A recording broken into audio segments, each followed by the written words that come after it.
Breaking news చూస్తున్నాం. శబరిమల వెళ్ళే అయ్యప్ప భక్తులకు బిగ్ అలర్ట్ అని చెప్పుకోవాలి. ఇటు కేరళలో విజృంభిస్తుంది ఒక కొత్త వ్యాధి. ఆ వ్యాధి వల్ల ఇప్పటికి కొంతమంది చనిపోయారు. వేగంగా వ్యాపిస్తున్న ఈ వ్యాధి పేరు వచ్చేసి అమీబిక్ మోనింగో ఎన్సోఫాలిటిస్.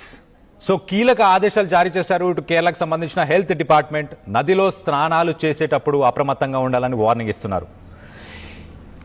ముక్కులోకి నీరు పోకుండా చూసుకోవాలని సూచిస్తున్నారు. ఇప్పటి వరకు కేరళలో 69 కేసులు నమోదయ్యాయి.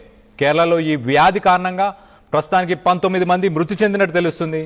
ఈ వ్యాధి నదిలో స్నానం చేసినా కానీ, మీరు ఎక్కడైనా లేక్స్ కానీ పాండ్స్ కానీ దాంట్లో స్నానం చేసినా లేకపోతే ఈత కొట్టినప్పుడు మీ ముక్కులోకి నీళ్లు వెళ్తున్నాయి కదా, ఆ నీళ్ల వల్ల మీకు ఈ వ్యాధి వచ్చే అవకాశం ఉంది.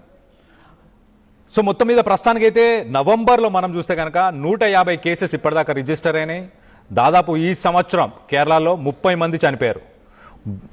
గత సంవత్సరంతో పోలిస్తే కనుక ఇది నంబర్ ఆఫ్ డెత్స్ ఏదైతే ఉందో ఇది ఎక్కువగా ఉంది. సో మొత్తం మీద ఒక అమీబా లాంటిది మీ బ్రెయిన్లోకి ఎంటర్ అయ్యి దాని తర్వాత అంటే మీరు స్నానం చేసినప్పుడు మీ ముక్కులోకి ఆ వాటర్ ద్వారా ఎంటర్ అవుతుంది. స్నానం చేసినప్పుడు కానీ ఈత కొట్టినప్పుడు కానీ ఎంటర్ అయిన తర్వాత మీ బ్రెయిన్ని ఎఫెక్ట్ చేస్తుంది.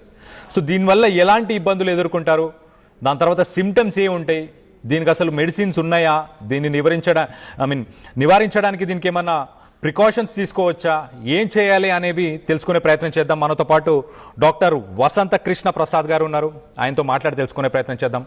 వసంత కృష్ణ ప్రసాద్ గారు చెప్పండి, అసలు ఇది వైరస్గా కన్సిడర్ చేయాలా లేకపోతే ఇది ఒక పర్సన్ టు పర్సన్ ట్రాన్స్మిట్ అయ్యే డిసీజ్ లాగా కన్సిడర్ చేయాలా, ఎలాంటి జాగ్రత్తలు తీసుకోవాలి? ఫస్ట్ గా అయితే అసలు చెప్పండి.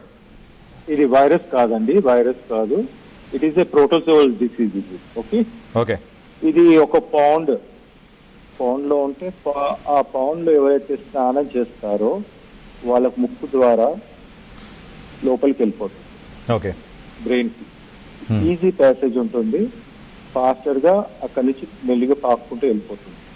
ఓకే సో ఇది ఇన్ఫ్లమేషన్ అంటే బ్రెయిన్ కి లోపలికి ఎంటర్ అయిన తర్వాత దేర్ విల్ బి హెడేక్,